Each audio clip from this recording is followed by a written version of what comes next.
আমার যে সমস্ত বিবাহিত ভাই বোনরা আছেন, যারা শুনছেন, আমি আবদার করে একটা কথা বলবো, স্বামী স্ত্রীর হকটা কি এটা আপনারা একটু জেনে নেওয়ার চেষ্টা করবেন। আপনি পড়বেন স্ত্রীর হক কি, স্বামীও পড়বে স্বামীর হক কি। এবার স্বামী স্ত্রীকে পড়া শোনাবে, স্ত্রী স্বামীকে পড়া শোনাবে। শোনাতে শোনাতে ভিতরে চলে আসবে, শয়তান আসতে দিবে না, সবারই জানা। তখন স্বামী স্ত্রী দুজনে মিলে আল্লাহর কাছে ফরিয়াদ করবেন, রব্বুল আলামিন, আমরা ভালো হাজার থাকতে চাইলেও পারবো না যদি তোমার দয়া না থাকে। আল্লাহ, আমরা স্বামী স্ত্রী অতীতের জন্য তওবা করলাম তোমার কাছে, আজকে থেকে তোমার নিজ দয়ায় আমাদেরকে চালানোর তুমি ব্যবস্থা করো, আমাদেরকে চালানোর ব্যবস্থা করো। সুবহানাল্লাহ। আল্লাহ, আমি স্বামী হিসেবে স্ত্রীর হক আদায় করার চেষ্টা করব, স্ত্রী হিসেবে স্বামীর হক আদায় করার চেষ্টা করব, বাকিটা তোমার ইচ্ছা। দেখবেন আপনার স্বামী স্ত্রীর সংসারে এমন শান্তি আসবে, উপরে ছাদ না থাকলেও দিলের ভিতর শান্তির বাতাস বয়ে যাবে। বলেন সুবহানাল্লাহ। এবার আওয়াজ দিয়ে বলেন ইমানদার ভাইয়েরা, আল্লাহ চাইলে পারে কি পারে না? আওয়াজ আমি শুনি নাই, আরো চিৎকার দিয়ে বলেন আল্লাহ চাইলে পারে কি পারে না? আগুনকে শীতল বানাতে পারে কি পারে না? পৃথিবীর বুকে সবচাইতে পুরাতন ধর্মের নাম ইসলাম। এটা শুধু মুসলমান হিসেবে দাবি করলে হয়ে যায় না। মনে রাখবেন, প্রত্যেকটার ঘটনার পিছনেও ঘটনা থাকে। কি বলেন আপনারা, থাকে না? প্রত্যেকটা ঘটনার পিছনে কোনো না কোনো ঘটনা থাকে। কোনো কিছু এমনি ঘটে না, ঘটনা ঘটার পরে অনেক কিছুই রটে, অনেক কিছুই ঘটে। এবার আমি আমার ভাইদের কাছে আওয়াজ চাইবো, আপনারা আমাকে উত্তর দিবেন। পৃথিবীর প্রথম ধর্মের নাম ইসলাম। পৃথিবীর সবচাইতে পুরাতন ধর্মের নাম ইসলাম। পৃথিবীর সবচাইতে প্রাচীন ধর্মের নাম ইসলাম। পৃথিবীর সবচাইতে বেস্ট ধর্মের নাম ইসলাম। এটা হচ্ছে দাবি। তো দাবির পিছনে প্রমাণ থাকতে হবে না? এটা আমার জায়গা, দাবি করলে তো হবে না। বলেন না ভাইয়া, দলিলটা অথেন্টিক কিভাবে বুঝবো? আরএস, বিএস, পিএস সবকিছু টান দিলেই তো, কারণ নকল দলিত দলিল। ভাই একটু বলেন না কথা, নকল দলিল আছে। একটু মনোযোগ দিয়ে শুনবেন। আমি প্রশ্ন করব, আপনারা যা বুঝবেন সেটাই উত্তর দিবেন, যেটাই আপনারা উত্তর দিবেন আমি সেটা নিয়ে এগিয়ে যাব। ধর্ম কি গরু ছাগল পশু পাখির জন্য না মানুষের জন্য? আপনার জানা মতে এই মাটির উপরে সর্বপ্রথম যে মানব এসেছেন, ওই মানবের নাম কি? হযরত আদম। একটু বলি ভাইয়া, মাটির উপরে যিনি সর্বপ্রথম মানুষ হিসেবে এসেছেন ওনার নাম হযরত আদম আলাইহিস সালাম। ওনার আগে আর কোনো মানুষ আসে না।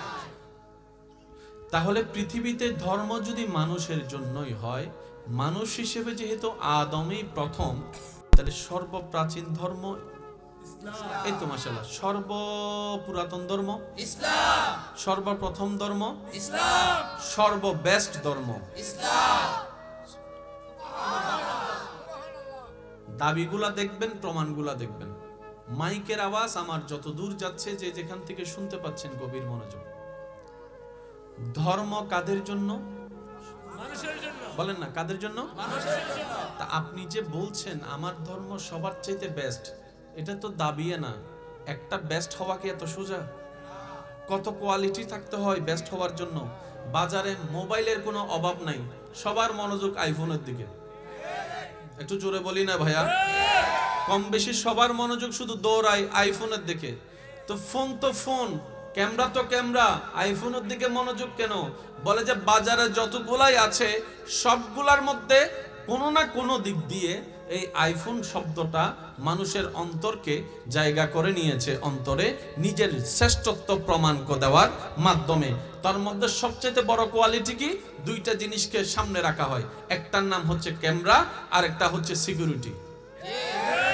আইফোনের সিকিউরিটি সহজে ব্যাং করা যায় না, ভাঙা যায় না। আইফোনের ক্যামেরার সাথে অন্য ক্যামেরা সহজে তুলনা করা যায় না।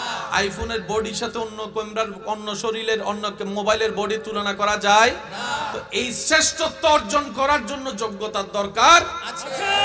বর্তমান পৃথিবীতে গুগল মামার দৃষ্টিতে, যুবকরা কথা বলে না, বর্তমান পৃথিবীতে গুগল মামার দৃষ্টিতে কমপক্ষে 3000, 3500, 4000-এর উপরে ধর্ম আছে। এতগুলা ধর্মের ভিতরে ইসলাম বেস্ট হলো কিভাবে?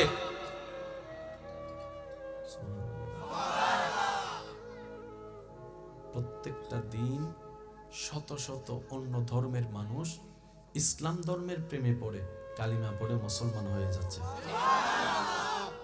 আমার মনে হয় আওয়াজটা একটু বড় হবে, বলেন সুবহানাল্লাহ। তার মানে ধর্মে কিছু না কিছু তো আছে, না হয় আসছে কেন? এই যে কথা বলেন না রে ভাই, ধর্মে কিছু না কিছু তো আছে, যেটা অন্য কোথাও নাই, যেটা অন্য কোথাও নাই। এবার সহজ উত্তর জেনে রাখবেন, মনে রাখবেন, ধর্ম মানুষের জন্য। ওই মানুষকে যেই স্রষ্টা সৃষ্টি করেছেন, ওই স্রষ্টার পছন্দনীয়, সাজানো, গোছানো ইন্নাদ্দীনা ইনদাল্লাহিল ইসলাম, ওই ইসলাম ধর্মটার রবের সাজাই দেওয়া ধর্ম, বলেন সুবহানাল্লাহ। এবার বলেন, ধর্ম কাদের জন্য? মানুষের জন্য। মানুষকে বানালেন কে? আল্লাহ।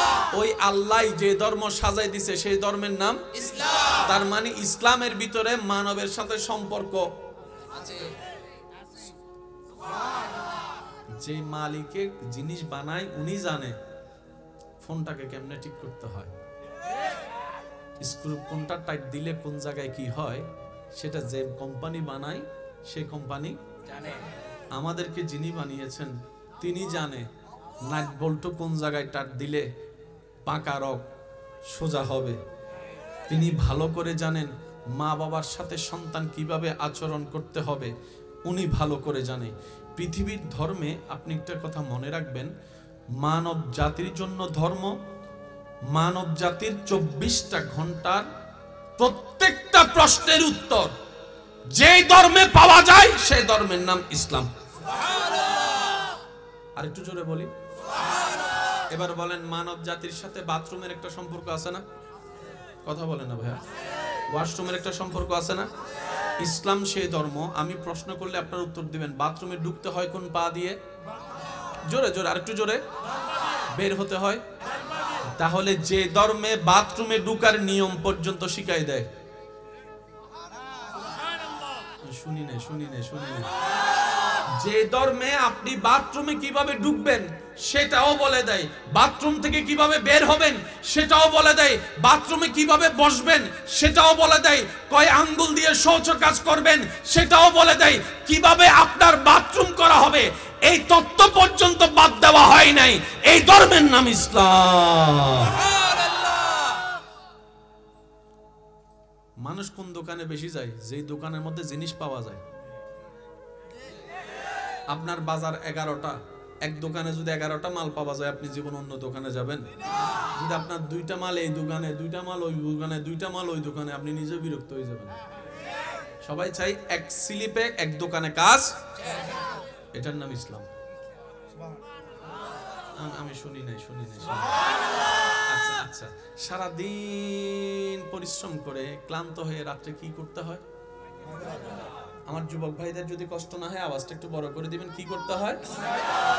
ঘুমানোর 4টা স্টাইল, ডান, বাম, সোজা, আর একটা হচ্ছে ব্যাঙের মতো।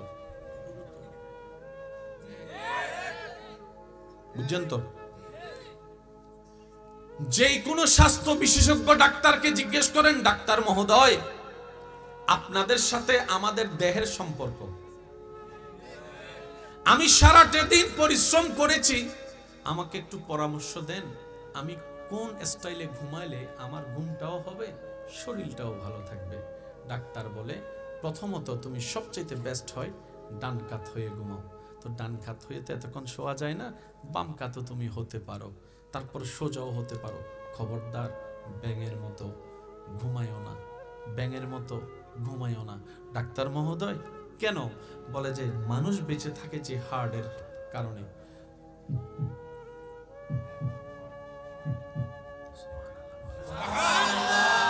মানুষ যখন ঘুমিয়ে যায় তার শরীরের ওজন থাকে যদি 50 কেজি, ঘুমানোর পরে সেটা হয়ে যায় 60 কেজি।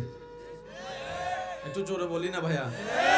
অনেক সময় দেখবেন ছোট্ট বাচ্চাকে, ঘুমন্ত বাচ্চাকে কোলে নিতে গেলে অনেক সময় কোমর ধরে যায়, কিরে এত ওজন কেমনে? বলে যে মানুষ দুইটা স্থানে শরীর ছেড়ে দেয়, একটা হচ্ছে ঘুমালে আর একটা হচ্ছে মারা গেলে। এখানে আমার ভাই অনেকে আমার সাথে একমত হবেন, মৃত মানুষের খাটাল গান অনেক কষ্টর হয়ে যায়। তখন মানুষ মনে করে কি রে, দেখতে তো এত ওজন মনে হয় না, এখন তো দেখে পুরা কানটা পর্যন্ত ফালাই দিচ্ছে, এত ওজন কোত্থেকে হলো? মানুষ মারা গেলে এবং ঘুমালে শরীরের ওজনটা ছেড়ে দেয়, এটা আরো বেড়ে যায়। তখন ডাক্তার বলে তুমি এমন ভাবে ঘুমাইও না যেভাবে ঘুমাইলে তোমার হাড়টা চাপার মধ্যে পড়ে যাবে, বিটটা ভালোভাবে দিতে পারবে না, পাম্পটা ভালোভাবে করতে পারবে না। এমন যদি হয় যে কোনো মুহূর্তে তুমি স্ট্রোক করার সম্ভাবনা আছে, স্ট্রোক করার সম্ভাবনা আছে। ঠিক কিনা বে ঠিক একটু বলেন না? তুমি স্ট্রোক করার সম্ভাবনা আছে। ডাক্তার বলে সুস্থ ঘুমের জন্য ডান বাম সোজা তিনটা স্টাইলকে আপন করে নাও। শুনলে অবাক হয়ে যাব, একই তত্ত্ব সুস্থতার খাতিরে নবী রাহমাতুল লিল আলামিনের মাধ্যমে আমাদের আল্লাহ 1400 বছর আগে ইসলামে দান করে দিয়েছেন। বলি সুবহানাল্লাহ। এই ধর্মের নাম ইসলাম। আরেকটু জোরে বলি ইসলাম। এই কষ্ট হচ্ছে না তো আপনাদের? আমি মনে হয় আপনাদের অনেককে বিরক্ত করে ফেলতেছি। আমি একটু পাগলা টাইপের মানুষ, তো পাগলামি একটু বেশি করি। ওই মোহাব্বত দিয়ে সাথে দেওয়ার চেষ্টা করবেন ইনশাআল্লাহ। তাহলে বাথরুমের নিয়ম ইসলামে আছে, আচ্ছা ঘুমানোর নিয়ম আছে। যে কোনো অসুস্থ হলে মানুষ ডাক্তারের কাছে যখন যায়, ডাক্তার যখন চেক আপ করে, চেক আপ করার পরে যা ওষুধ দেয়, ওষুধ দেওয়ার পরে কিছু খানা বাঁচা দেয়। যদি আপনারা একমত হন আওয়াজ দেন,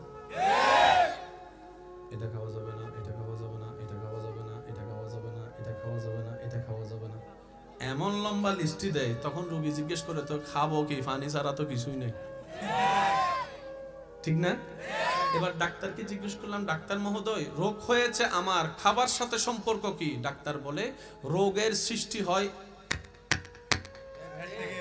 আমি শুনি নাই, রোগের মেন গোডাউন হচ্ছে বলি কোথায়? একই কথা 1450 বছর আগে নবী বলেছেন।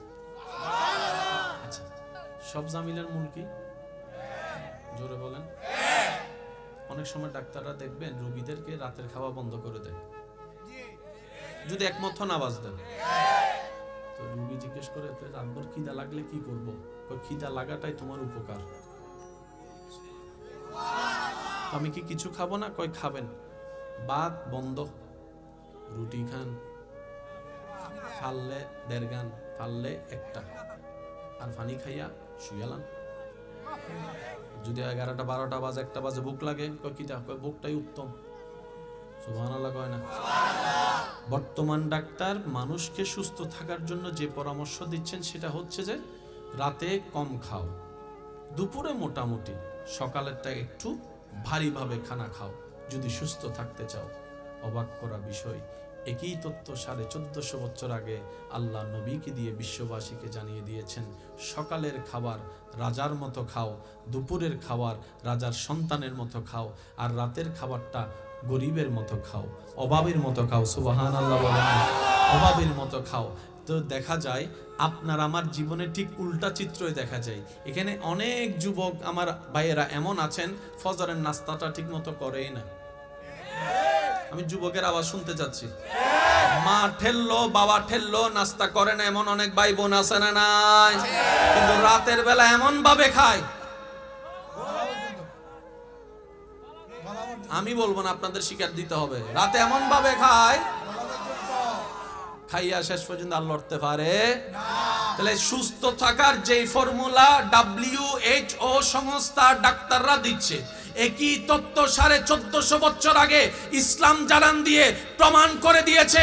ও বিশ্ববাসী জেনে রাখো, ইসলাম শুধু পরকালকে সুন্দর করার ধর্ম নয়, ইসলাম এমন একটা ধর্ম, কোড অফ লাইফ, মানব জাতির 24টা ঘন্টার প্রত্যেকটা বিষয়ের পরামর্শ ইসলাম এমন ভাবে দিয়েছে, কেউ আপন করার মতো করতে জানলে আখিরাত তো আলোকিত হবেই হবে, দুনিয়া তার সুন্দর হয়ে যাবে। চিৎকার দিয়ে বলেন সুবহানাল্লাহ। আমাদেরকে একটু বুঝার তৌফিক দান করুন, আমিন। নিজের লাভের জন্য হলেও ইসলাম মেনে চলার তৌফিক দান করুন, আমিন। আমি কি বলেছি? এমন কোনো বিষয় নাই যেটা ইসলামের ভিতরে নাই। গবেষণা করি নাই, দোষ আমাদের। খুঁজতে চাই নাই, দোষ আমাদের। জানতে চাই নাই, দোষ আমাদের। রোজা ভাঙলে কি করলে রোজা ভাঙে প্রশ্ন যখন চলে আসে ইমামের কাছে আপনি আমি চলে যাই। কোন একটা জিনিস যদি না বুঝি ইমামের কাছে চলে যায়। আমাকে বলেন কয়জন স্বামী বিয়ে করার আগে হুজুরের কাছে জিজ্ঞেস করেছেন, হুজুর স্বামীর হক কি, বউয়ের হক কি, একটু বলেন আমারে। এবার বুঝতে পারছেন কেন ডিভোর্স বাড়তেছে? আমি মনে হয় আপনাদেরকে বিরক্ত করছি, মনে হয় ডিভোর্স দিন দিন আপনারা গবেষণা করলে দেখবেন আদালতে দুইটা বিষয়ের মামলা সবচেয়ে বেশি। একটা হচ্ছে জায়গা নিয়ে মামলা, ও বিয়ে করো নাই ভাইয়েরা শুনে রাখো। যারা বিয়ে করে নাই তারা মনে মনে কয় কখন করবো কখন করবো কখন করবো কখন করবো কখন করবো। আর যারা বিয়ে করছে তারা কয় কিল্লে করছি কিল্লে করছি কিল্লে করছি কিল্লে করছি। আওয়াজ দিয়ে বলেন ঠিক কিনা? কয় ধরনের মামলা সবচাইতে বেশি? দুই ধরনের। একটা হচ্ছে এটা আপনার এলাকাকে খেয়াল করলে আপনি বুঝতে পারবেন সবচাইতে বেশি মামলা আপনার এলাকায়। বলেন বলেন আরো জোরে। আরেকটা হচ্ছে ডিভোর্স। এবার বলেন যতগুলা ডিভোর্সের মামলা আছে ওইখানে আদালতের ভিতরে, সেখানের ভিতরে বিভিন্ন প্রফেশনের মানুষের ডিভোর্সের মামলা আছে। স্যার কয়জন হুজুরের ডিভোর্সের মামলা আছে দেখেন? নাই। আমি কইতাম না আপনারা। আপনি আমিও স্বামী, আলেমও স্বামী, ব্যাপারটা কি? ওনারা সেই জ্ঞান অর্জন করেছেন যে জ্ঞানটা দিয়ে ওই স্ত্রীকে কন্ট্রোল করা যায়, স্বামীকে কন্ট্রোল করা যায়। কোন জ্ঞান? যে জ্ঞান রব্বুল আলামিন ইসলামে দিয়েছেন। যে রব মানব জাতিকে বানিয়েছেন, পুরুষকে বানিয়েছেন, নারীকে বানিয়েছেন। সুবহানাল্লাহ। তাহলে ইসলামের কাজটা কি জানেন? এক কথাই বলি, ইসলামের কাজটা হচ্ছে কঠিন রাস্তা সহজ করা, অশান্তিকে শান্তি করা, অন্ধকারকে আলো বানানো। সুবহানাল্লাহ। এবার বলেন, আমি প্রশ্ন করব, উত্তর দিবেন আপনারা। বলেন, অন্ধকার চাই না আলো চাই? আলো চাই। অশান্তি চাই না শান্তি চাই? শান্তি চাই। দুঃখ চাই কষ্ট চাই নাকি আমরা আরাম চাই? আরাম চাই। চাইতে গেলে ইসলাম লাগবে। এবার বলেন, আল্লাহ ইসলাম দিছে কি দেয় নাই? দিছে। নেই নাই দোষ আমি আমারটা বলি, আপনি আপনারটা বলেন। দোষ আমার। আজকে জায়গায় জায়গায় লাত্তি খাইতেছি, দোষ আমার। আজকে জায়গায় জায়গায় প্রতারিত হচ্ছি, দোষ আমার। প্রত্যেকটা কিছুর সমাধান ইসলামের মধ্যে দান করেছেন। আর একটু জোরে বলি, আগে মানুষ বেশি বাঁচত, এখন 1990 আগে যাদের জন্ম তাদের হায়াতের লেভেলে, এটা গডের হিসাব। কারণ হায়াত মত এমনি আল্লাহর ইচ্ছা, এটা গডের হিসাব। যেমন আমার দাদারা যে বয়সটা পেয়েছেন, যে বয়সে উনি এখানে এসেছেন, ওনাদের বয়স পাওয়ার কোনো সম্ভাবনা আমাদের নাই। আর যদি পেয়েও যায়, বিশ্বাস করেন ঘর থেকে জীবনও বাড়িতাম না। কথা বলে না রে ভাইয়া? ওনাদের বয়সে জীবনও ঘর থেকে বের হওয়ার সাহস করতাম না, কিন্তু ওনারা মাহফিলে বসে আছে। যদি আমার ভুল না হয় ওনাদের জন্মসালটা 80 আগে। গডের একটা হিসাব থাকে। আল্লাহু আকবার। আল্লাহ ইসলামটাকে, দুনিয়াটাকে এমন ভাবে সাজিয়েছেন, বিশ্বাস করেন ভাইয়া, লিগ্যালি ভাবে কেউ ইসলামের দিকে আঙ্গুল তোলার কোনো সুযোগই নেই। সুবহানাল্লাহ, আমি শুনি নাই। যাদের গুনাহ বেশি আমার মতো, তারা একবার বলেন সুবহানাল্লাহ। সুবহানাল্লাহ বললে গুনাহ হয় না সওয়াব হয়? আমাদের জান্নাতে যেতে কি গুনাহ লাগবে না সওয়াব লাগবে? আমাদের জীবনে কি বর্তমানে সওয়াব বেশি না গুনাহ বেশি? এই গুনাহ কমাতে সওয়াব বাড়াতে আমাদের আল্লাহর জিকির করার দরকার আছে না নাই? তো যারা আমার মতো গুনাহগার আছেন তারা নিজের নেকির পাল্লা ভারী করার জন্য সুবহানাল্লাহ বলার চেষ্টা করবেন। আর যারা জান্নাতি হইয়া গেছেন, না কইলেও চলবে, আপনারা তো হইয়া গেছেনই, যাবার সময় আমগরে লয়ে যাবেন। কি কথা কি কোনো ভুল বলছি নাকি? আমরা জান্নাতি হয়ে গেছেন, সেজন্য আর সওয়াবেরও দরকার কি? আল্লাহ আমাদের সবাইকে একবার সোনার মদিনা বাইতুল্লাহ শরীফ দেখার তৌফিক দান করুন। আমিন। রবের প্রেমিক, নবীর প্রেমিক হয়ে কবরে যাওয়ার তৌফিক দান করুন। আমিন। এবার ইমানদার ভাইরা, আমি পয়েন্টগুলো দিচ্ছি, আপনারা শুধু মিলাবেন, মিললে নিবেন, না মিললে আমার দরকার। শরীরের মধ্যে কত পার্সেন্ট পানি? 70-75% পানি। ডাক্তারের কাছে গেলে ডাক্তার কয় পানি খা, ভাত বন্ধ, পানি খা, রুটি বন্ধ, পানি খা, চিনি বন্ধ, পানি খা, ফাস্টফুড বন্ধ, ফানিকা বার্গার বন্ধ, ফানিকা স্যান্ডউইচ বন্ধ। সুবহানাল্লাহ কইতেন না রে বাবা? কে বলে? জোরে বলেন। এবার এই দেহ বানিয়েছেন কে? আল্লাহ। যেখানে বিজ্ঞানের চোখে দেখা যায় 70 ভাগ পানি এই দেহে, এই মানব দেহটা যে পৃথিবীতে আছে সেই পৃথিবীর অবস্থানও তাই 70 ভাগ পানি। সুবহানাল্লাহ। এই মাটিরও 70 ভাগ পানি। পানির অবস্থান বেশি পৃথিবীতে, শরীরেও পানির অবস্থান বেশি। বলেন না সুবহানাল্লাহ। বুঝতে কষ্ট হচ্ছে না তো ভাইয়া? না। এবার আসেন, ধর্ম দিয়েছেন কে? আল্লাহ। কাদের জন্য? এবার আমাদের জীবন কয়টা দেখেন, আমি বলছি আপনারা দেখেন। এখন আছি কোথায়? দুনিয়াতে। আপনি আমি আসার আগে ছিলাম আম্মার, মাশাআল্লাহ একটু আম্মার, আম্মার পেটে আসার আগে আপনি আমি ছিলাম বাবার পেটে। আরেকটু জোরে। বাবার পিঠে আসার আগে আপনি আমি আমরা ছিলাম রূহ জগতে। এবার আমি বলছি আপনারা শুধু মিলাবেন, রূহ জগৎ থেকে বাবার পিঠ, বাবার পিঠ থেকে মার পেট। কয়টা স্টেশন? তিনটা স্টেশন আপনি আমি ফেলে এসেছি। এখন আছে দুনিয়ায়। যতদিন আল্লাহ চায় থাকবো, আল্লাহ যেদিন বলবে বের হয়ে যা দুনিয়া থেকে, আপনি আমি চলে যাব। যতদিন আল্লাহ চায় আপনি আমি কবরে থাকবো, এরপর আল্লাহ যখন বলবে আয়, আমরা চলে যাব। বলেন না? যতদিন আল্লাহ চায় ততদিন হাসরে থাকবো, আল্লাহর দয়া নিয়ে আমরা চলে যাব জান্নাতে। মোটা স্টেশন কয়টা ভাইয়া? আমি শুনি নাই। মোটা স্টেশন কয়টা? আসমান কয়টা? জমিন কয়টা? আমি শুনতে পাচ্ছি না সুবহানাল্লাহ। এমন ভাবে সুবহানাল্লাহ বলেন যেন শয়তানের গালে জুতার বাড়ি পড়ে। এবার অঙ্কটা একটু মিলাবেন। রূহ জগৎ, বাবার পিঠ, মায়ের পেট, এদিকে আছে কবর, এদিকে আছে হাসর, এদিকে আছে জান্নাত, মাঝখানে আছেন আপনি। তিনটা ফেলে এসেছেন, বাকি তিনটা স্টেশন সামনে আছে। এই স্টেশনের পরের স্টেশনের নামই হচ্ছে আলমে বারজাখ, কবর। তার মানে এই স্টেশন থেকে এই স্টেশনে কোনো দূরত্ব বেশি নাই। দুনিয়ার আলেমে বারজাখ আখিরাত কতটুকু? যে কোনো কবরের সামনে গিয়ে আপনি দাঁড়াবেন, কবরবাসীর দেহ আর আপনার পাটা খেয়াল করবেন, দেখবেন 3 হাত উপরে দুনিয়া, 3 হাত নিচে আখিরাত। শুনতে পাচ্ছি না? আমি শুনতে পাচ্ছি। 3টা হাত উপরে দুনিয়া, রং রং রং ঢং ঢং স্টাইল। 3টা হাত নিচে নীরবতা, নিস্তব্ধতা, একাকিত্ব, একাকিত্ব, একাকিত্ব। দুনিয়ার ক্যালেন্ডারে 50,000 বছর যখন পার হয়, কবরবাসীর তখন মনে হয় মাত্র একটা দিন পার হয়েছে, একটা দিন পার হয়েছে।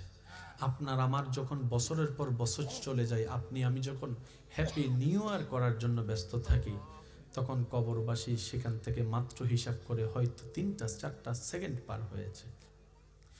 দুনিয়াতে যারা থাকে মাটির উপরে, তারা রবের দরবারে নামাজের সিজদা না দেওয়ার জন্য হাজার কারণ খুঁজতে থাকে। অনেকে তো এমনও বলে, কেউ ডাকলে ভাইয়া যাওয়ার ইচ্ছা ছিল, পারবো না যেতে, আমার প্যান্টটা নষ্ট হয়ে গিয়েছে, নষ্ট হয়ে গিয়েছে। এরপরও যদি কেউ বলে যে যা তোকে আমি প্যান্টটা পাল্টা একটা লুঙ্গির ব্যবস্থা করে দিলাম, তারপরও আয়, তখন সে বলে যে ভাই আসলে আমি গোসলটা তো করি নাই, গোসলটা না করে কেমনে রবের দরবারে যাই। এরপরও যদি বলে যে গোসলের ব্যবস্থা করে দিব তোকে, আয় আমার ওয়াশরুমে তুই গোসল কর, তখন সে বলবে আর শীত একটু বেশি তো ভাইয়া, পানিটা সহ্য করতে পারবো না, ঠান্ডা পানি গোসল করতে কষ্ট হবে। যদি বলা হয় গরম পানি দিয়ে দেবো, তখন সে বলে যে ভাই বেশারার মতো লাগেই আসস বারবার, এত করে আগার ইঙ্গিতে বলছি নামাজ পড়বো না, তুই কি বুঝতে পারছিস না? মাটির উপরে যারা থাকে তারা সিজদা না দেওয়ার হাজার কারণ খুঁজতে থাকে, আর যারা মাটির নিচে আছে, কল্পনার চোখটা বন্ধ করে দেখেন, প্রত্যেকটা ব্যক্তি মাটির নিচে যারা আছে তারা রবের দরবারে একটা ফরিয়াদ করতেই আছে, একটা অনুরোধ করতেই আছে, একটা দরখাস্ত করতে আছে, মওলা গো একবার দয়া করো, একবার শুধু দুনিয়াতে পাঠাও, একবার শুধু দুনিয়াতে পাঠাও, একবার শুধু আরেকবার দুনিয়াতে পাঠাও, মওলা গো সমস্ত কাজ ফেলে দিব, নামাজের সিজদা দেওয়া বাদ দিব না, নামাজের সিজদা দেওয়া বাদ দিব না, নামাজের সিজদা দেওয়া বাদ দিব না। মাটির উপরে যারা, তারা সিজদা না দেওয়ার কারণ খুঁজে, মাটির নিচে যারা আছে তারা সিজদা দেওয়ার জন্য অনুরোধ করতে থাকে, আকুতি করতে থাকে, ফরিয়াদ করতে থাকে। সেজন্য বলা হয় বুদ্ধিমান তারা যারা কবরের জগতের প্রস্তুতিকে সামনে রেখে দুনিয়ার কদম হাঁটতে থাকে। তাদের জন্য দুনিয়াটাও নিয়ামত হয়, আখিরাতটাও সুন্দর হয়। কিভাবে? ফিদ দুনিয়া হাসানাতাও ওয়া ফিল আখিরাতে হাসানা। চিৎকার দিয়ে বলেন সুবহানাল্লাহ। আল্লাহ আমাদেরকে সিজদা দেওয়ার তৌফিক দান করুন। আমিন। ইলাহা ইল্লাল্লাহ, লা ইলাহা লা মাওজুদা ইল্লাল্লাহ, লা মাশহুদা ইল্লাল্লাহ, লা মা'বুদা ইল্লাল্লাহ, লা ইলাহা ইল্লাল্লাহ, লা ইলাহা ইল্লাল্লাহ, লা ইল্লাল্লাহ। পড়িয়ে লা ইলাহা ইল্লাল্লাহ,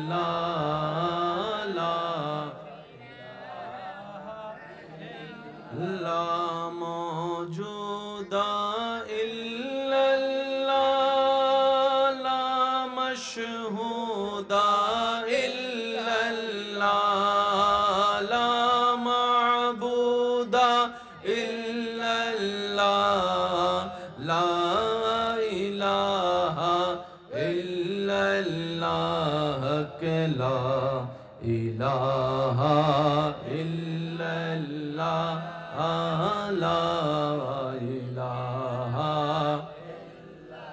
দেখি শেষবারের মতো যার যত শক্তি আছে মোহাব্বতের ইমানি আওয়াজে হক লা ইলাহা ইল্লাল্লাহ, ইল্লাল্লাহ। অতঃপর নিজ পানুয়া দরবার শরীফের স্মরণে বিশ্ব মুসলিম উম্মার জন্য খতমে কোরআন ও দোয়া মাহফিল উপলক্ষে মোহাম্মদ লাল মিয়া সাহেবের সভাপতিত্বে, লিল মিয়া সাহেবের সভাপতিত্বে, রৌনকে মিল্লাত হাফেজ মৌলানা মোহাম্মদ কৌসার সাহেবের সঞ্চালনায় আজকের এই সজ্জিত আজিমুশান নুরানি ইমানি মাহফিলের মান্যবর প্রধান অতিথি নিজ পানুয়া দরবার শরীফের মান্যবর পীর সাহেব মুজাহিদে মিল্লাত রৌনক আহলে সুন্নাত হযরতুল আল্লাম জনাব মৌলানা সৈয়দ আহমদ আল মাদানী মাদ্দাজুল্লুহুল আলী সাহেব, আজকের মাহফিলের সম্মানিত প্রধান বক্তা রৌনকে মিল্লাত রৌনকে আহলে সুন্নাত হযরতুল আলহাস কারি মৌলানা মুহাম্মদ ইকরামুল হক আল কাদেরী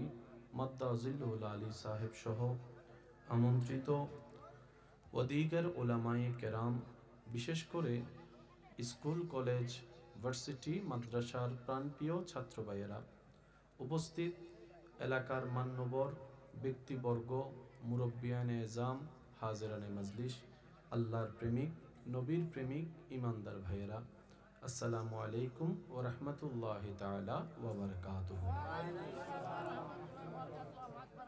নিজের গুনাহের ভান্ডারকে সাথে করে নিয়ে রবের দরবার থেকে রহমতের ভিক্ষা পাওয়ার আশায়, নিজের গুনাহের মাপকাঠি ক্ষমা পাওয়ার নিয়তে, রবের সন্তুষ্টি হাসিলের জন্য আপন আপন জায়গা থেকে রবের দেওয়া শক্তি ব্যবহার করে একবার বলি আলহামদুলিল্লাহ। আমার মনে হয় আওয়াজটা আর একটু বড় হতে পারে, দেখি আরেকবার বলি আলহামদুলিল্লাহ।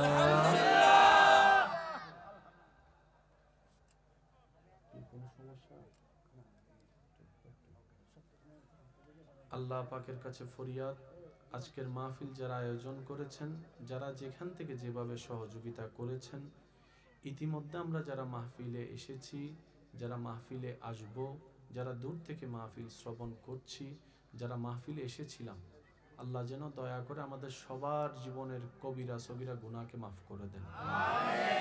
রব্বুল আলামিন মেহেরবানি করে দয়া করে আমাদের সবার মা বাবার গুনাহ মাফ করে দিন। এই মুহূর্তে এই এলাকায় যত কবরবাসী কবরের কঠিন আযাবে কষ্ট পাচ্ছে, সবার দোয়ার উসিলায় আল্লাহ প্রত্যেকটি কবরবাসীকে আযাব থেকে মুক্তি দান করুন। যেদিন আমরা এই দুনিয়াতে থাকবো না, কবর জগতে আমাদের বসবাস হবে, দুনিয়া থেকে যেন কোনো কিছু মুমিন বান্দা আল্লাহ যেন ব্যবস্থা করে দেয় আমাদের জন্য দোয়া করার জন্য। আল্লাহ যেন আমাদের ভাগ্যে এরকম কিছু নেককার মুমিন বান্দা নসিব করে বলে। সম্মানিত উপস্থিতি, সুদূর পথ পাড়ি দিয়ে আপনাদের ভালোবাসার ডাকে সাড়া দেওয়ার চেষ্টা করে আল্লাহর রহমত, আমি আল্লাহর রহমতে আপনাদের সামনে ওয়াদা মোতাবেক মেহমান হয়ে উপস্থিত হওয়ার চেষ্টা করেছি। আশা করব আপনাদের দোয়া এবং ভালোবাসা নিয়ে আপনাদের থেকে আমি বিদায় নেব। এই মাঝখানের যে সময়টুকু আমি অনুরোধ রাখব সবার কাছে, যতক্ষণ আল্লাহ তাআলা আমি অধমকে বলার সুযোগ দিবেন, এই সময়টা সবাই একটু মনের কান দিয়ে শোনার চেষ্টা করবেন। বলি সবাই ইনশাআল্লাহ।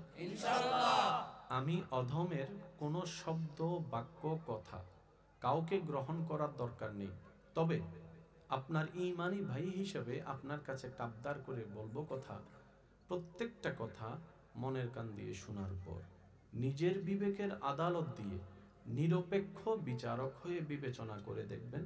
সঠিক যদি মন লাগে গ্রহণ করে নেবেন, ভুল যদি মনে হয় বাদ দিয়ে দিবেন, কোনো সমস্যা নেই।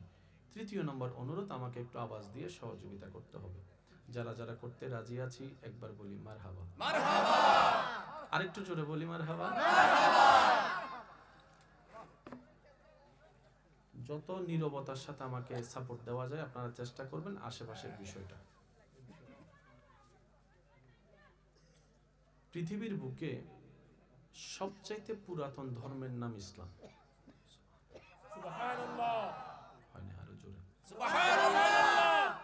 পৃথিবীর মধ্যে সবচাইতে প্রাচীন ধর্মের নাম ইসলাম। যদি এক কথায় বলি, পৃথিবীর সর্বপ্রথম ধর্মের নাম ইসলাম।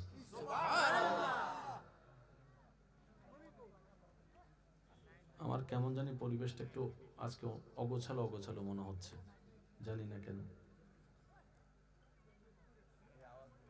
একটু ওঠা বসা বন্ধ করলে ভালো হয়। পৃথিবীর প্রথম ধর্মের নাম কি? ইসলাম। এটা শুধু মুসলমান হিসেবে দাবি করলে হয়ে যায় না। মনে রাখবেন, প্রত্যেকটার ঘটনার পিছনেও ঘটনা থাকে। কি বলেন আপনারা, থাকে না?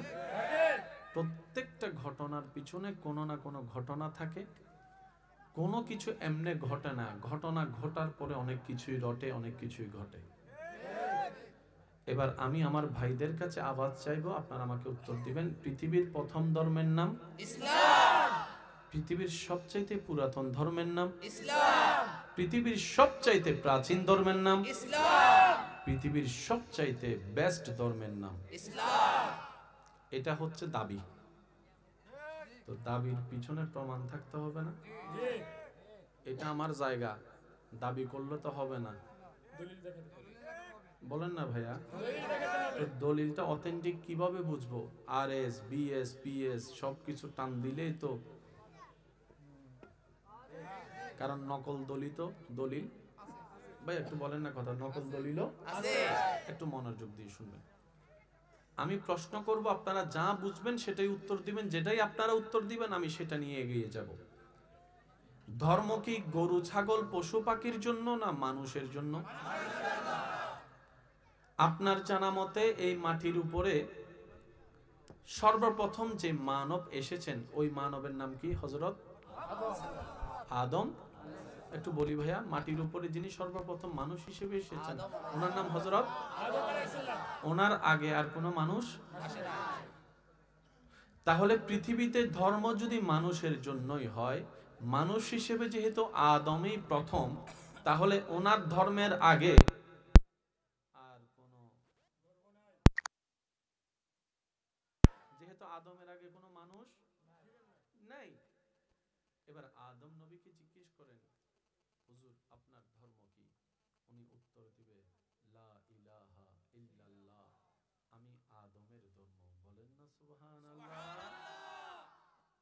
তাহলে সর্বপ্রাচীন ধর্ম ইসলাম। এই তো মাশাআল্লাহ। সর্বপুরাতন ধর্ম ইসলাম। সর্বপ্রথম ধর্ম ইসলাম। সর্ববেস্ট ধর্ম ইসলাম। দাবিগুলা দেখবেন, প্রমাণগুলা দেখবেন। মাইকের আওয়াজ আমার যত দূর যাচ্ছে, যে যেখান থেকে শুনতে পাচ্ছেন গভীর মনোযোগ। ধর্ম কাদের জন্য? মানুষের জন্য। বলেন না, কাদের জন্য? মানুষের জন্য। তা আপনি যে বলছেন আমার ধর্ম সবার চাইতে বেস্ট, এটা তো দাবিয়ে না। একটা বেস্ট হওয়া কি এত সোজা? কত কোয়ালিটি থাকতে হয় বেস্ট হওয়ার জন্য। বাজারে মোবাইলের কোনো অভাব নাই, সবার মনোযোগ আইফোনের দিকে। একটু জোরে বলি না ভাইয়া? কম বেশি সবার মনোযোগ শুধু দৌড়ায় আইফোনের দিকে। তো ফোন, ক্যামেরা তো ক্যামেরা, আইফোনের দিকে মনোযোগ কেন? বলে যে বাজারে যতগুলাই আছে সবগুলার মধ্যে কোনো না কোনো দিক দিয়ে এই আইফোন শব্দটা মানুষের অন্তরকে জায়গা করে নিয়েছে, অন্তরে নিজের শ্রেষ্ঠত্ব প্রমাণ দেওয়ার মাধ্যমে। তার মধ্যে সবচেয়ে বড় কোয়ালিটি কি? দুইটা জিনিসকে সামনে রাখা হয়, একটার নাম হচ্ছে ক্যামেরা আর একটা হচ্ছে সিকিউরিটি। আইফোনের সিকিউরিটি সহজে ব্যাং করা যায় না, ভাঙা যায় না। আইফোনের ক্যামেরার সাথে অন্য ক্যামেরা সহজে তুলনা করা যায় না। আইফোনের বডির সাথে অন্য ক্যামেরার, অন্য শরীরের, অন্য মোবাইলের বডি তুলনা করা যায় না। তো এই শ্রেষ্ঠত্ব অর্জন করার জন্য যোগ্যতার দরকার আছে। বর্তমান পৃথিবীতে গুগল মামার দৃষ্টিতে,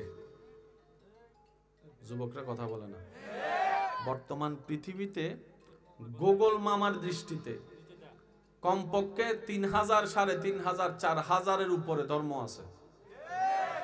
এতগুলা ধর্মের ভিতরে ইসলাম বেস্ট হলো কিভাবে?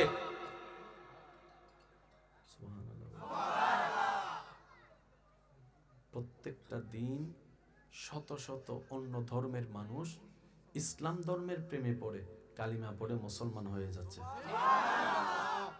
আমার মনে হয় আওয়াজটা একটু বড় হবে, বলেন সুবহানাল্লাহ। তার মানে ধর্মে কিছু না কিছু তো আছে, না হয় আসছে কেন? এই যে কথা বলেন না রে ভাই, ধর্মে কিছু না কিছু তো আছে, যেটা অন্য কোথাও নাই, যেটা অন্য কোথাও নাই। এবার সহজ উত্তর জেনে রাখবেন, মনে রাখবেন, ধর্ম মানুষের জন্য। ওই মানুষকে যেই স্রষ্টা সৃষ্টি করেছেন, ওই স্রষ্টার পছন্দনীয়, সাজানো, গোছানো ইন্নাদ্দীনা ইনদাল্লাহিল ইসলাম, ওই ইসলাম ধর্মটা রবের সাজাই দেওয়া ধর্ম। বলেন সুবহানাল্লাহ। এবার বলেন, ধর্ম কাদের জন্য? মানুষের জন্য। মানুষকে বানালেন কে? আল্লাহ। ওই আল্লাহ যে ধর্ম সাজাই দিছে সেই ধর্মের নাম ইসলাম। তার মানে ইসলামের ভিতরে মানবের সাথে সম্পর্ক আছে। যে মালিকে জিনিস বানায় উনি জানে ফোনটাকে কেমনে ঠিক করতে হয়, স্ক্রু কোনটা টাইট দিলে কোন জায়গায় কি হয়, সেটা যে কোম্পানি বানায় সেই কোম্পানি জানে। আমাদেরকে যিনি বানিয়েছেন তিনি জানে নাট বল্টু কোন জায়গায় টাইট দিলে পাকা রক সোজা হবে। তিনি ভালো করে জানেন মা বাবার সাথে সন্তান কিভাবে আচরণ করতে হবে, উনি ভালো করে জানে। পৃথিবীর ধর্মে আপনি একটা কথা মনে রাখবেন, মানব জাতির জন্য ধর্ম, মানব জাতির 24টা ঘন্টার প্রত্যেকটা প্রশ্নের উত্তর যেই ধর্মে পাওয়া যায় সেই ধর্মের নাম ইসলাম। আর একটু জোরে বলি। এবার বলেন, মানব জাতির সাথে বাথরুমের একটা সম্পর্ক আছে না? কথা বলেন না ভাইয়া। ওয়াশরুমের একটা সম্পর্ক আছে না? ইসলাম সেই ধর্ম, আমি প্রশ্ন করলে আপনার উত্তর দিবেন, বাথরুমে ঢুকতে হয় কোন পা দিয়ে? জোরে জোরে, আরেকটু জোরে। বের হতে হয়? তাহলে যে ধর্মে বাথরুমে ঢুকার নিয়ম পর্যন্ত শিখাই দেয়, শুনি নাই। যে ধর্মে আপনি বাথরুমে কিভাবে ঢুকবেন সেটাও বলে দেয়, বাথরুম থেকে কিভাবে বের হবেন সেটাও বলে দেয়, বাথরুমে কিভাবে বসবেন সেটাও বলে দেয়, কয় আঙ্গুল দিয়ে শৌচ কাজ করবেন সেটাও বলে দেয়, কিভাবে আপনার বাথরুম করা হবে এই তত্ত্ব পর্যন্ত বাদ দেওয়া হয় নাই। এই ধর্মের নাম ইসলাম। মানুষ কোন দোকানে বেশি যায়? যেই দোকানের মধ্যে জিনিস পাওয়া যায়। আপনার বাজার 11টা, এক দোকানে যদি 11টা মাল পাওয়া যায়, আপনি জীবন অন্য দোকানে যাবেন? যদি আপনার 2টা মাল এই দোকানে, 2টা মাল ওই দোকানে, 2টা মাল ওই দোকানে, আপনি নিজেও বিরক্ত হয়ে যাবেন। সবাই চাই এক স্লিপে এক দোকানে কাজ, এটার নাম ইসলাম। আমি শুনি নাই। আচ্ছা আচ্ছা, সারাদিন পরিশ্রম করে ক্লান্ত হয়ে রাত্রে কি করতে হয়? আমার যুবক ভাইদের যদি কষ্ট না হয় আওয়াজটা একটু বড় করে দিবেন। কি করতে হয়? ঘুমানোর 4টা স্টাইল: ডান, বাম, সোজা, আরেকটা হচ্ছে ব্যাঙের মতো। বুঝছেন তো? যে কোনো স্বাস্থ্য বিশেষজ্ঞ ডাক্তারকে জিজ্ঞেস করেন, ডাক্তার মহোদয়, আপনাদের সাথে আমাদের দেহের সম্পর্ক, আমি সারাটা দিন পরিশ্রম করেছি, আমাকে একটু পরামর্শ দেন, আমি কোন স্টাইলে ঘুমাইলে আমার ঘুমটাও হবে, শরীরটাও ভালো থাকবে। ডাক্তার বলে, প্রথমত তুমি সবচেয়ে বেস্ট হয় ডান কাত হয়ে ঘুমাও। তো ডান কাত হয়ে তো এতক্ষণ শোয়া যায় না, বাম কাতও তুমি হতে পারো, তারপর সোজাও হতে পারো। খবরদার ব্যাঙের মতো ঘুমাইও না, ব্যাঙের মতো ঘুমাইও না। ডাক্তার মহোদয়, কেন? বলে যে মানুষ বেঁচে থাকে যে হার্টের কারণে।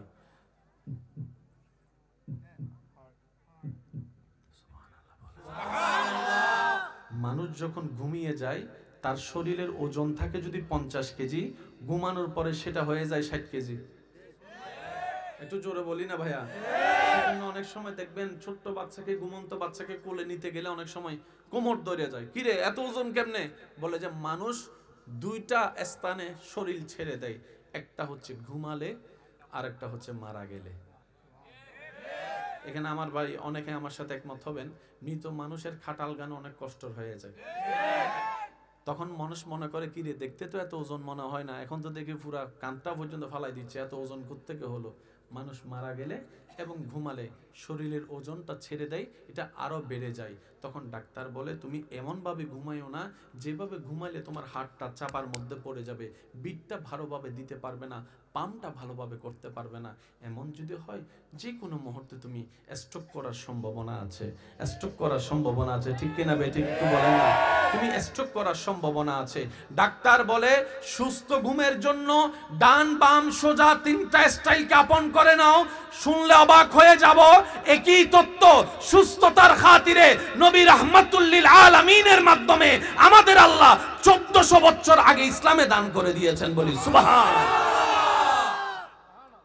এই ধর্মের নাম ইসলাম। আরেকটু জোরে বলি ইসলাম। ভাই কষ্ট হচ্ছে না তো আপনাদের? আমি মনে হয় আপনাদের অনেককে বিরক্ত করে ফেলতেছি। আমি একটু পাগলা টাইপের মানুষ, তো পাগলামি একটু বেশি করি। ওই মহাব্বত দিয়ে সাথে দেওয়ার চেষ্টা করবেন ইনশাআল্লাহ। তাহলে বাথরুমের নিয়ম ইসলামে আছে।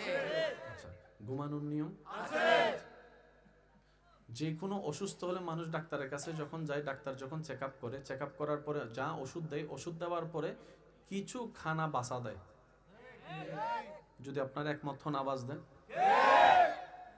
এটা খাওয়া যাবে না, এটা খাওয়া যাবে না, এটা খাওয়া যাবে না, এটা খাওয়া যাবে না, এটা খাওয়া যাবে না, এটা খাওয়া যাবে না, এমন লম্বা লিস্টি দেয়। তখন রোগী জিজ্ঞেস করে, তো খাবো কি? পানি ছাড়া তো কিছুই নেই,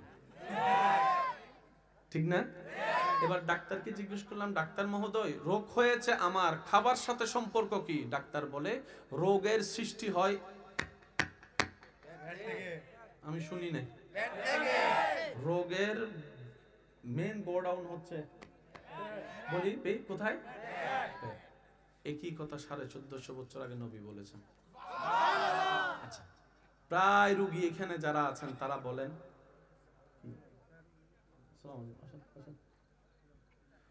নারায়ে তাকবীর, আল্লাহু আকবার, নারায়ে রিসালাত, ইয়া রাসূলুল্লাহ, নারায়ে তাকবীর, আল্লাহু আকবার, নারায়ে রিসালাত, ইয়া রাসূলুল্লাহ। প্রধান আলোচকের আগমন, শুভেচ্ছার স্বাগত, প্রধান আলোচকের আগমন, শুভেচ্ছার স্বাগত। যার যত শক্তি আছে একবার বলেন মারহাবা, মারহাবা। পিছনের ভাইদের আওয়াজ পাই না, আরো জোরে বলেন মারহাবা। এগুলো আসলে জানার বুঝার দরকার আছে না নাই? আছে। আল্লাহ আমার ভাইজানের তশরিফ আওয়ারিকে কবুল করুক, আমিন। এত আস্তে আমিন, আরো জোরে আমিন। আল্লাহু আকবার, আল্লাহু আকবার। আল্লাহ সবারই মহব্বত কবুল করুক, আমিন। সব জামিলার মূল কি? জোরে বলেন। অনেক সময় ডাক্তাররা দেখবেন রোগীদেরকে রাতের খাওয়া বন্ধ করে দেয় যদি একমত না আওয়াজ দেন। তো রোগী জিজ্ঞেস করে রাতভর খিদা লাগলে কি করব? খিদা লাগাটাই তোমার উপকার। আমি কি কিছু খাবো না? কই খাবেন। ভাত বন্ধ, রুটি খান, ফাললে 1.5 গান, ফাললে 1টা, আর পানি খাইয়া শুয়ালান। যদি 11টা 12টা বাজে 1টা বাজে ভুক লাগে, কই কিটা? কই ভুকটাই উত্তম। সুবহানাল্লাহ কয় না?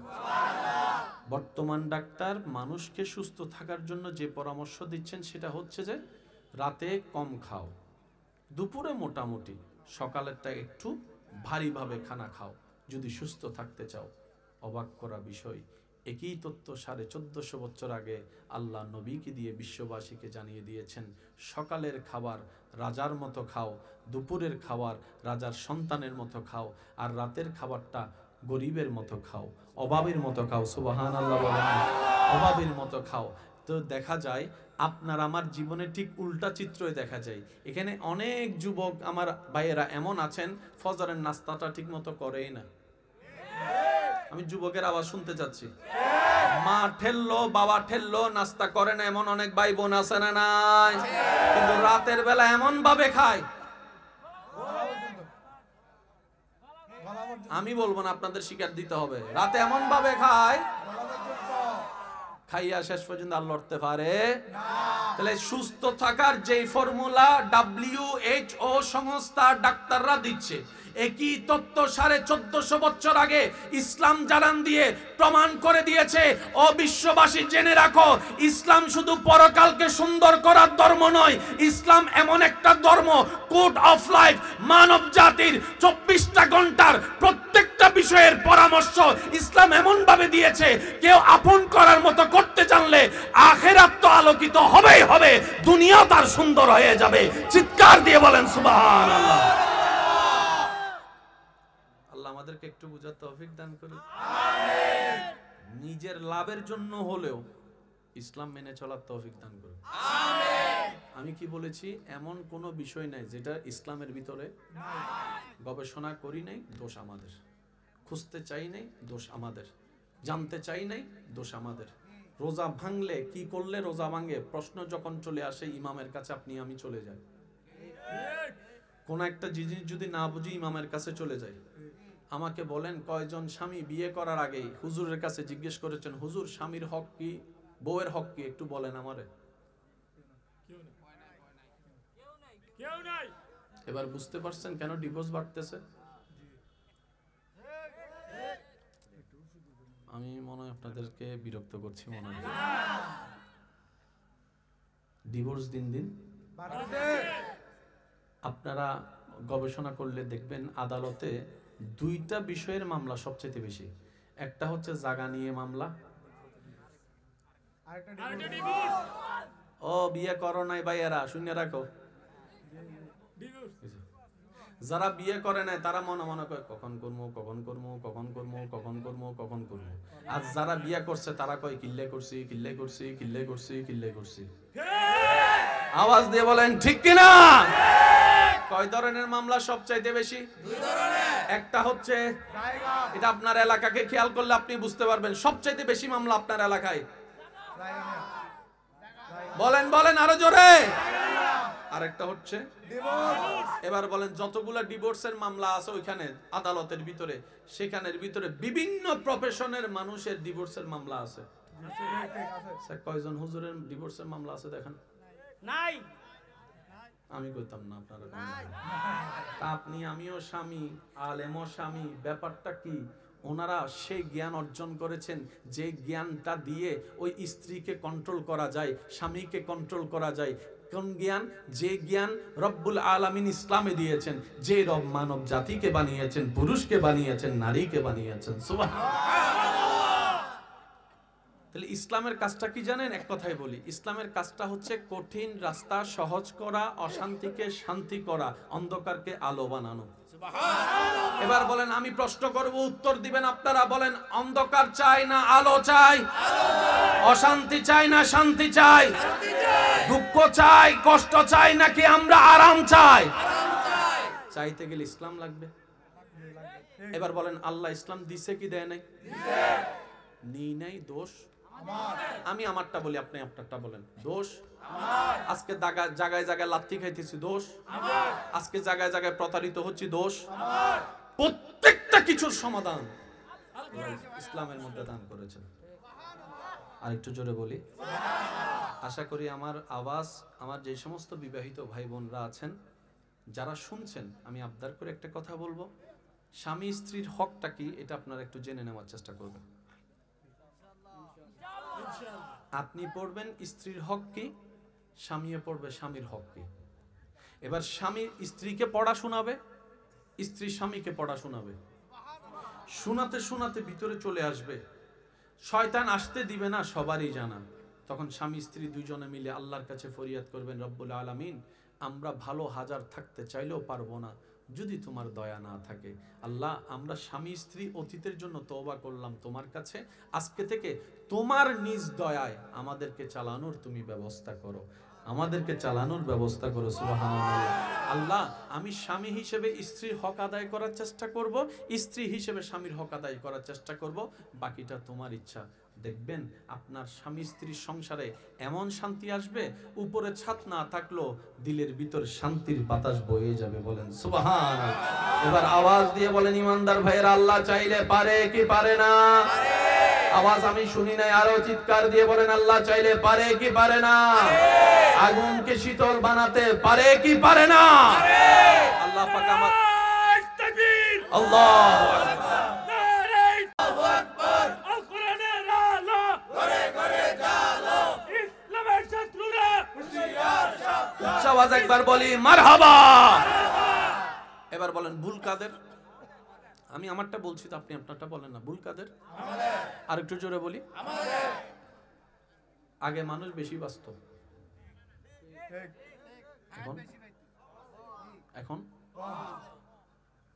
1990 আগে যাদের জন্ম তাদের হায়াতের লেভেলে, এটা গডের হিসাব, কারণ হায়াত মত এমনি তো আল্লাহর ইচ্ছা, এটা গডের হিসাব।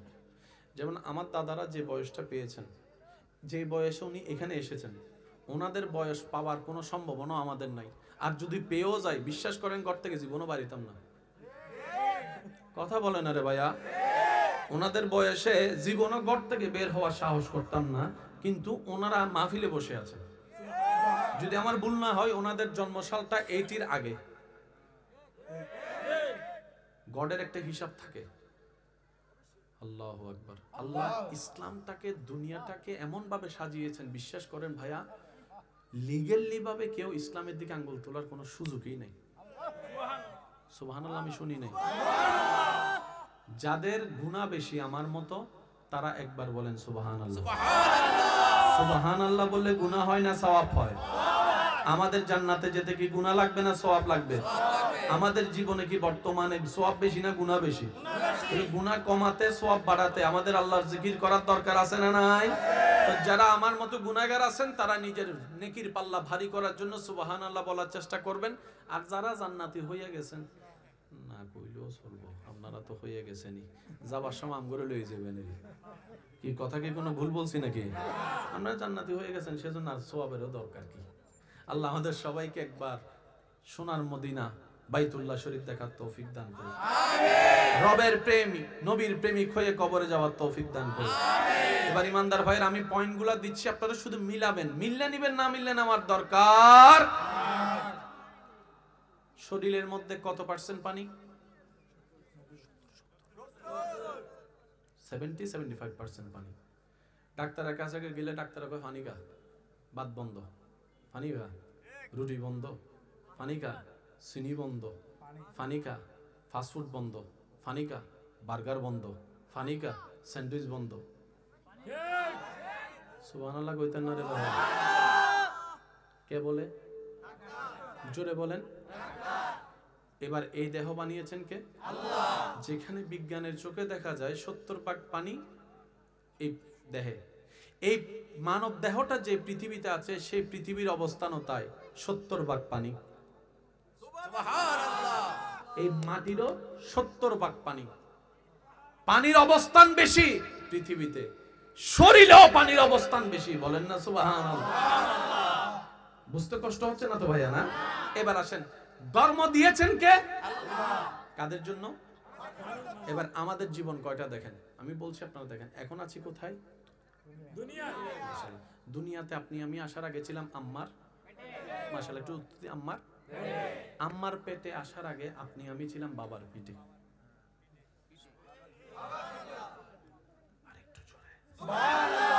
বাবার পিঠে আসার আগে আপনি আমি আমরা ছিলাম রু জগতে।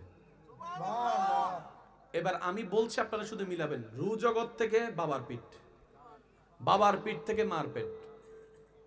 কয়টা স্টেশন? তিনটা স্টেশন আপনি আমি ফেলে এসেছি। এখন আছে দুনিয়ায়। যতদিন আল্লাহ চায় থাকবো, আল্লাহ যেদিন বলবে বের হয়ে যা দুনিয়া থেকে, আপনি আমি চলে যাব।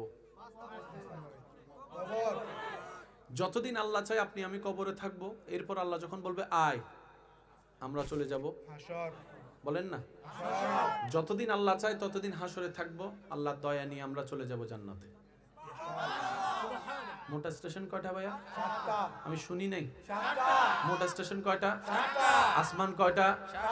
জমিন কয়টা?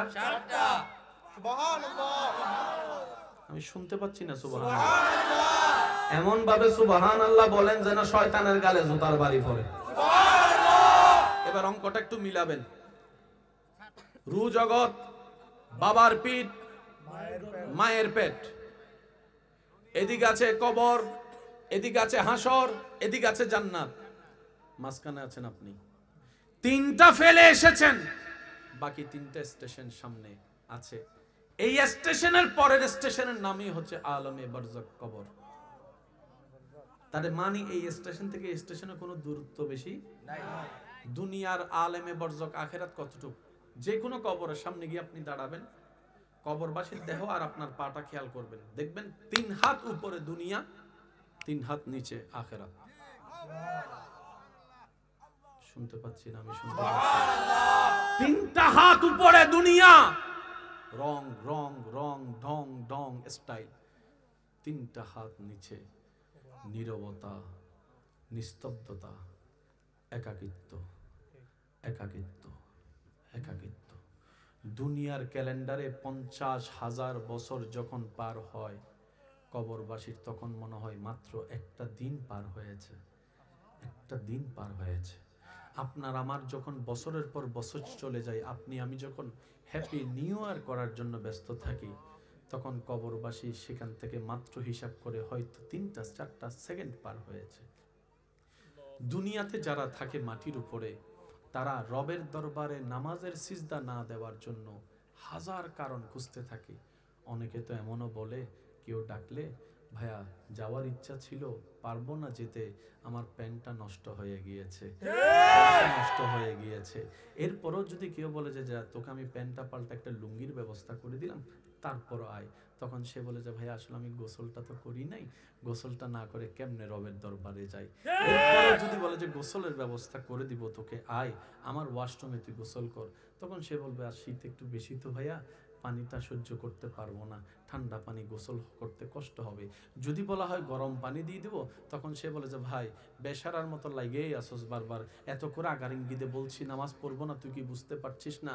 মাটির উপরে যারা থাকে তারা সিজদা না দেওয়ার হাজার কারণ খুঁজতে থাকে, আর যারা মাটির নিচে আছে, কল্পনার চোখটা বন্ধ করে দেখেন, প্রত্যেকটা ব্যক্তি মাটির নিচে যারা আছে, তারা রবের দরবারে একটা ফরিয়াদ করতেই আছে, একটা অনুরোধ করতেই আছে, একটা দরখাস্ত করতে আছে, মওলা গো একবার দয়া করো, একবার শুধু দুনিয়াতে পাঠাও, একবার শুধু দুনিয়াতে পাঠাও, একবার শুধু আরেকবার দুনিয়াতে পাঠাও, মওলা গো সমস্ত কাজ ফেলে দিব, নামাজের সিজদা দেওয়া বাদ দিব না, নামাজের সিজদা দেওয়া বাদ দিব না, নামাজের সিজদা দেওয়া বাদ দিব না। মাটির উপরে যারা, তারা সিজদা না দেওয়ার কারণ খুঁজে, মাটির নিচে যারা আছে তারা সিজদা দেওয়ার জন্য অনুরোধ করতে থাকে, আকুতি করতে থাকে, ফরিয়াদ করতে থাকে। সেজন্য বলা হয় বুদ্ধিমান তারা যারা কবরের জগতের প্রস্তুতিকে সামনে রেখে দুনিয়ার কদম হাঁটতে থাকে তাদের জন্য দুনিয়াটাও নিয়ামত হয়, আখিরাতটাও সুন্দর হয়। কিভাবে? ফিদ দুনিয়া হাসানাতাও ওয়া ফিল আখিরাতে হাসানা। চিৎকার দিয়ে বলেন সুবহানাল্লাহ। আল্লাহ আমাদেরকে সিজদা দেওয়ার তৌফিক দান করুন, আমিন। তাহলে সর্বপ্রাচীন ধর্ম ইসলাম, এই তো মাশাআল্লাহ। সর্বপুরাতন ধর্ম ইসলাম, সর্বপ্রথম ধর্ম ইসলাম, সর্ববেস্ট ধর্ম ইসলাম। দাবিগুলা দেখবেন, প্রমাণগুলা দেখবেন। মাইকের আওয়াজ আমার যত দূর যাচ্ছে, যে যেখান থেকে শুনতে পাচ্ছেন গভীর মনোযোগ। ধর্ম কাদের জন্য? মানুষের জন্য। বলেন না, কাদের জন্য? মানুষের জন্য। তা আপনি যে বলছেন আমার ধর্ম সবার চাইতে বেস্ট, এটা তো দাবিয়ে না। একটা বেস্ট হওয়া কি এত সোজা? কত কোয়ালিটি থাকতে হয় বেস্ট হওয়ার জন্য। বাজারে মোবাইলের কোনো অভাব নাই, সবার মনোযোগ আইফোনের দিকে। একটু জোরে বলি না ভাইয়া? কম বেশি সবার মনোযোগ শুধু দৌড়ায় আইফোনের দিকে। তো ফোন, ক্যামেরা তো ক্যামেরা, আইফোনের দিকে মনোযোগ কেন? বলে যে বাজারে যতগুলাই আছে সবগুলার মধ্যে কোনো না কোনো দিক দিয়ে এই আইফোন শব্দটা মানুষের অন্তরকে জায়গা করে নিয়েছে, অন্তরে নিজের শ্রেষ্ঠত্ব প্রমাণ দেওয়ার মাধ্যমে। তার মধ্যে সবচেয়ে বড় কোয়ালিটি কি? দুইটা জিনিসকে সামনে রাখা হয়, একটার নাম হচ্ছে ক্যামেরা আর একটা হচ্ছে সিকিউরিটি। আইফোনের সিকিউরিটি সহজে ব্যাংক করা যায় না, ভাঙা যায় না। আইফোনের ক্যামেরার সাথে অন্য ক্যামেরা সহজে তুলনা করা যায় না। আইফোনের বডির সাথে অন্য ক্যামেরার, অন্য শরীরের, অন্য মোবাইলের বডি তুলনা করা যায় না। তো এই শ্রেষ্ঠত্ব অর্জন করার জন্য যোগ্যতার দরকার আছে। বর্তমান পৃথিবীতে গুগল মামার দৃষ্টিতে, যুবকরা কথা বলে না, বর্তমান পৃথিবীতে গুগল মামার দৃষ্টিতে কমপক্ষে 3000, 3500, 4000-এর উপরে ধর্ম আছে। এতগুলা ধর্মের ভিতরে ইসলাম বেস্ট হলো কিভাবে?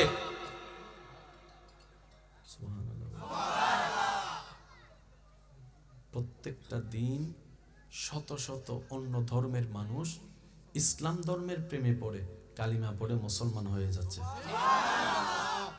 আমার মনে হয় আওয়াজটা একটু বড় হবে, বলেন সুবহানাল্লাহ। তার মানে ধর্মে কিছু না কিছু তো আছে, না হয় আসছে কেন? এই যে কথা বলেন না রে ভাই, ধর্মে কিছু না কিছু তো আছে, যেটা অন্য কোথাও নাই, যেটা অন্য কোথাও নাই। এবার সহজ উত্তর জেনে রাখবেন, মনে রাখবেন, ধর্ম মানুষের জন্য। ওই মানুষকে যেই স্রষ্টা সৃষ্টি করেছেন, ওই স্রষ্টার পছন্দনীয়, সাজানো, গোছানো ইন্নাদ্দীনা ইনদাল্লাহিল ইসলাম, ওই ইসলাম ধর্মটা রবের সাজাই দেওয়া ধর্ম। বলেন সুবহানাল্লাহ। এবার বলেন, ধর্ম কাদের জন্য? মানুষের জন্য। মানুষকে বানালেন কে? আল্লাহ। ওই আল্লাহ যে ধর্ম সাজাই দিছে সেই ধর্মের নাম ইসলাম। তার মানে ইসলামের ভিতরে মানবের সাথে সম্পর্ক আছে। যে মালিকে জিনিস বানায় উনি জানে ফোনটাকে কেমনে ঠিক করতে হয়, স্ক্রু কোনটা টাইট দিলে কোন জায়গায় কি হয়, সেটা যে কোম্পানি বানায় সেই কোম্পানি জানে। আমাদেরকে যিনি বানিয়েছেন তিনি জানে নাট বল্টু কোন জায়গায় টাইট দিলে পাকা রক সোজা হবে। তিনি ভালো করে জানেন মা বাবার সাথে সন্তান কিভাবে আচরণ করতে হবে, উনি ভালো করে জানে। পৃথিবীর ধর্মে আপনি একটা কথা মনে রাখবেন, মানব জাতির জন্য ধর্ম, মানব জাতির 24টা ঘন্টার প্রত্যেকটা প্রশ্নের উত্তর যেই ধর্মে পাওয়া যায় সেই ধর্মের নাম ইসলাম। আর একটু জোরে বলি। এবার বলেন, মানব জাতির সাথে বাথরুমের একটা সম্পর্ক আছে না? কথা বলেন না ভাইয়া। ওয়াশরুমের একটা সম্পর্ক আছে না? ইসলাম সেই ধর্ম, আমি প্রশ্ন করলে আপনার উত্তর দিবেন, বাথরুমে ঢুকতে হয় কোন পা দিয়ে? জোরে জোরে, আরেকটু জোরে। বের হতে হয়? তাহলে যে ধর্মে বাথরুমে ঢুকার নিয়ম পর্যন্ত শিখাই দেয়, শুনি না যে ধর্মে আপনি বাথরুমে কিভাবে ঢুকবেন সেটাও বলে দেয়, বাথরুম থেকে কিভাবে বের হবেন সেটাও বলে দেয়, বাথরুমে কিভাবে বসবেন সেটাও বলে দেয়, কয় আঙ্গুল দিয়ে শৌচ কাজ করবেন সেটাও বলে দেয়, কিভাবে আপনার বাথরুম করা হবে এই তত্ত্ব পর্যন্ত বাদ দেওয়া হয় নাই।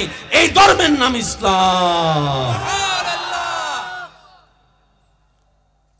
মানুষ কোন দোকানে বেশি যায়? যেই দোকানের মধ্যে জিনিস পাওয়া যায়।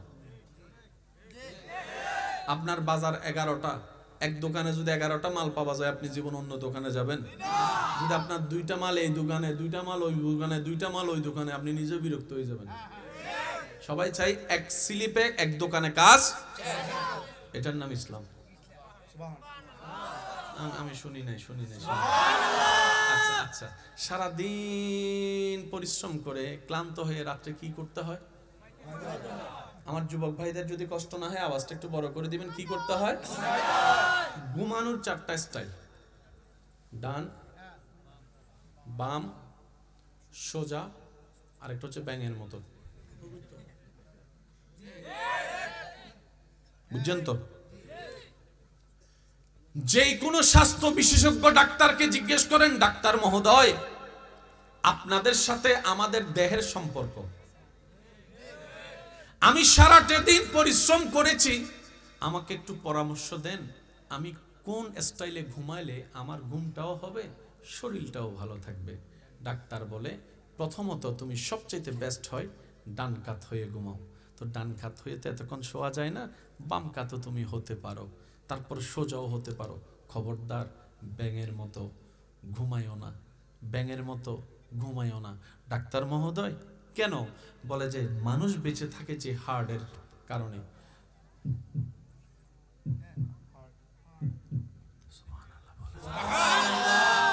মানুষ যখন ঘুমিয়ে যায় তার শরীরের ওজন থাকে যদি 50 কেজি, ঘুমানোর পরে সেটা হয়ে যায় 60 কেজি। একটু জোরে বলি না ভাইয়া? অনেক সময় দেখবেন ছোট্ট বাচ্চাকে, ঘুমন্ত বাচ্চাকে কোলে নিতে গেলে অনেক সময় কোমর ধরে যায়, কিরে এত ওজন কেমনে? বলে যে মানুষ 2টা স্থানে শরীর ছেড়ে দেয়, একটা হচ্ছে ঘুমালে আর একটা হচ্ছে মারা গেলে। এখানে আমার ভাই অনেকে আমার সাথে একমত হবেন, মৃত মানুষের খাটাল গান অনেক কষ্টর হয়ে যায়। তখন মানুষ মনে করে, কিরে দেখতে তো এত ওজন মনে হয় না, এখন তো দেখি পুরা কানটা পর্যন্ত ফালাই দিচ্ছে, এত ওজন কোত্থেকে হলো? মানুষ মারা গেলে এবং ঘুমালে শরীরের ওজনটা ছেড়ে দেয়, এটা আরো বেড়ে যায়। তখন ডাক্তার বলে তুমি এমনভাবে ঘুমাইও না যেভাবে ঘুমাইলে তোমার হাড়টা চাপার মধ্যে পড়ে যাবে, বিটটা ভালোভাবে দিতে পারবে না, পাম্পটা ভালোভাবে করতে পারবে না।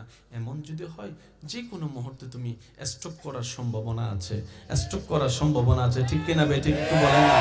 তুমি স্ট্রোক করার সম্ভাবনা আছে। ডাক্তার বলে সুস্থ ঘুমের জন্য ডান বাম সোজা 3টা স্টাইলকে আপন করে নাও। শুনলে অবাক হয়ে যাব, একই তত্ত্ব সুস্থতার খাতিরে নবী রাহমাতুল লিল আলামিনের মাধ্যমে আমাদের আল্লাহ 1400 বছর আগে ইসলামে দান করে দিয়েছেন। বলি সুবহানাল্লাহ। এই ধর্মের নাম ইসলাম। আরেকটু জোরে বলি ইসলাম। এই কষ্ট হচ্ছে না তো আপনাদের? আমি মনে হয় আপনাদের অনেককে বিরক্ত করে ফেলতেছি। আমি একটু পাগলা টাইপের মানুষ, তো পাগলামি একটু বেশি করি। ওই মহাব্বত দিয়ে সাথে দেওয়ার চেষ্টা করবেন ইনশাআল্লাহ। তাহলে বাথরুমের নিয়ম ইসলামে আছে। আচ্ছা, ঘুমানোর নিয়ম আছে। যে কোনো অসুস্থ হলে মানুষ ডাক্তারের কাছে যখন যায়, ডাক্তার যখন চেক আপ করে, চেক আপ করার পরে যা ওষুধ দেয়, ওষুধ দেওয়ার পরে কিছু খানা বাসা দেয়। যদি আপনারা একমত হন আওয়াজ দেন। এটা খাওয়া যাবে না, এটা খাওয়া যাবে না, এটা খাওয়া যাবে না, এটা খাওয়া যাবে না, এটা খাওয়া যাবে না, এটা খাওয়া যাবে না, এমন লম্বা লিস্টি দেয়। তখন রোগী জিজ্ঞেস করে, তো খাবো কি? পানি ছাড়া তো কিছুই নেই,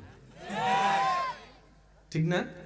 এবার ডাক্তারকে জিজ্ঞেস করলাম, ডাক্তার মহোদয় রোগ হয়েছে আমার, খাবার সাথে সম্পর্ক কি? ডাক্তার বলে রোগের সৃষ্টি হয়, আমি শুনি নাই, রোগের মেন গোডাউন হচ্ছে, বলি কোথায়? একই কথা 1450 বছর আগে নবী বলেছেন। আচ্ছা, সব জামিলার মূল কি? জোরে বলেন। অনেক সময় ডাক্তাররা দেখবেন রোগীদেরকে রাতের খাওয়া বন্ধ করে দেয়। যদি একমত হন আওয়াজ দেন। তো রোগী জিজ্ঞেস করে, রাতভর খিদা লাগলে কি করবো? খিদা লাগাটাই তোমার উপকার। আমি কি কিছু খাবো না? কই খাবেন, ভাত বন্ধ, রুটি খান, ফাললে 1.5 গান, ফাললে 1টা, আর পানি খাইয়া শুয়ালান। যদি 11টা 12টা বাজে 1টা বাজে ভুক লাগে, কই কিটা? কই ভুকটাই উত্তম। সুবহানাল্লাহ কয় না? বর্তমান ডাক্তার মানুষকে সুস্থ থাকার জন্য যে পরামর্শ দিচ্ছেন সেটা হচ্ছে যে রাতে কম খাও, দুপুরে মোটামুটি, সকালেরটা একটু ভারীভাবে খানা খাও যদি সুস্থ থাকতে চাও। অবাক করা বিষয়, একই তথ্য 1450 বছর আগে আল্লাহ নবীকে দিয়ে বিশ্ববাসীকে জানিয়ে দিয়েছেন, সকালের খাবার রাজার মতো খাও, দুপুরের খাবার রাজার সন্তানের মতো খাও, আর রাতের খাবারটা গরিবের মতো খাও, অভাবের মতো খাও। সুবহানাল্লাহ বলেন, অভাবের মতো খাও। তো দেখা যায় আপনার আমার জীবনে ঠিক উল্টা চিত্রই দেখা যায়। এখানে অনেক যুবক আমার ভাইয়েরা এমন আছেন, ফজরের নাস্তাটা ঠিক মতো করেই না। আমি যুবকের আওয়াজ শুনতে চাচ্ছি। মা ঠেললো, বাবা ঠেললো, নাস্তা করে না এমন অনেক ভাই বোন আছে না নাই? কিন্তু রাতের বেলা এমন ভাবে খায়,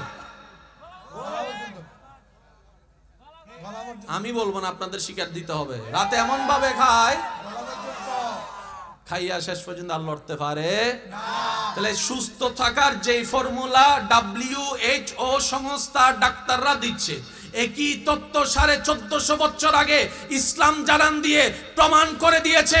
ও বিশ্ববাসী জেনে রাখো, ইসলাম শুধু পরকালকে সুন্দর করার ধর্ম নয়, ইসলাম এমন একটা ধর্ম, কোড অফ লাইফ, মানব জাতির 24টা ঘন্টার প্রত্যেকটা বিষয়ের পরামর্শ ইসলাম এমন ভাবে দিয়েছে, কেউ আপন করার মতো করতে জানলে আখিরাত তো আলোকিত হবেই হবে, দুনিয়া তার সুন্দর হয়ে যাবে।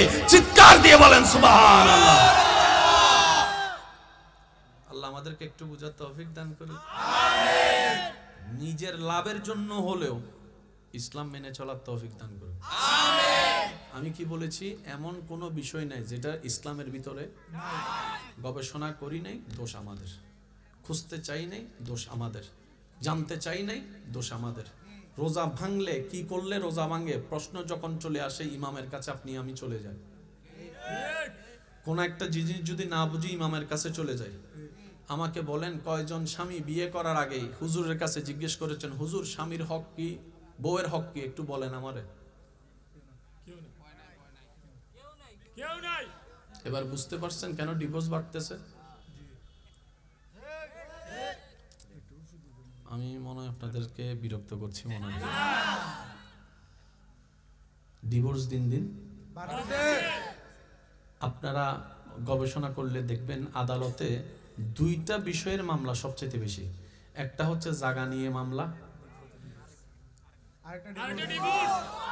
ও বিয়ে করো নাই ভাইয়েরা শুনে রাখো। যারা বিয়ে করে নাই তারা মনে মনে কয় কখন করবো কখন করবো কখন করবো কখন করবো কখন করবো। আর যারা বিয়ে করছে তারা কয় কিল্লে করছি কিল্লে করছি কিল্লে করছি কিল্লে করছি। আওয়াজ দিয়ে বলেন ঠিক কিনা? কয় ধরনের মামলা সবচাইতে বেশি? 2 ধরনের। একটা হচ্ছে এটা আপনার এলাকাকে খেয়াল করলে আপনি বুঝতে পারবেন সবচাইতে বেশি মামলা আপনার এলাকায়। বলেন বলেন আরো জোরে। আরেকটা হচ্ছে ডিভোর্স। এবার বলেন যতগুলা ডিভোর্সের মামলা আছে ওইখানে আদালতের ভিতরে, সেখানের ভিতরে বিভিন্ন প্রফেশনের মানুষের ডিভোর্সের মামলা আছে। স্যার কয়জন হুজুরের ডিভোর্সের মামলা আছে দেখেন? নাই। আমি কইতাম না, আপনারা তা আপনি আমিও স্বামী, আলেমও স্বামী। ব্যাপারটা কি? ওনারা সেই জ্ঞান অর্জন করেছেন যে জ্ঞানটা দিয়ে ওই স্ত্রীকে কন্ট্রোল করা যায়, স্বামীকে কন্ট্রোল করা যায়। কোন জ্ঞান? যে জ্ঞান রব্বুল আলামিন ইসলামে দিয়েছেন। যে রব মানব জাতিকে বানিয়েছেন, পুরুষকে বানিয়েছেন, নারীকে বানিয়েছেন। সুবহানাল্লাহ। তাহলে ইসলামের কাজটা কি জানেন? এক কথায় বলি, ইসলামের কাজটা হচ্ছে কঠিন রাস্তা সহজ করা, অশান্তিকে শান্তি করা, অন্ধকারকে আলো বানানো। সুবহানাল্লাহ। এবার বলেন, আমি প্রশ্ন করব, উত্তর দিবেন আপনারা। বলেন, অন্ধকার চাই না আলো চাই? অশান্তি চাই না শান্তি চাই? দুঃখ চাই, কষ্ট চাই, নাকি আমরা আরাম চাই? চাইতে গেলে ইসলাম লাগবে। এবার বলেন, আল্লাহ ইসলাম দিছে কি দেয় নাই? নিই নাই, দোষ আমি আমারটা বলি, আপনি আপনারটা বলেন। দোষ আজকে জায়গায় জায়গায় লাথি খাইতেছি, দোষ আজকে জায়গায় জায়গায় প্রতারিত হচ্ছি, দোষ প্রত্যেকটা কিছুর সমাধান ইসলামের মধ্যে দান করেছেন। আর একটু জোরে বলি, আগে মানুষ বেশি বাঁচত,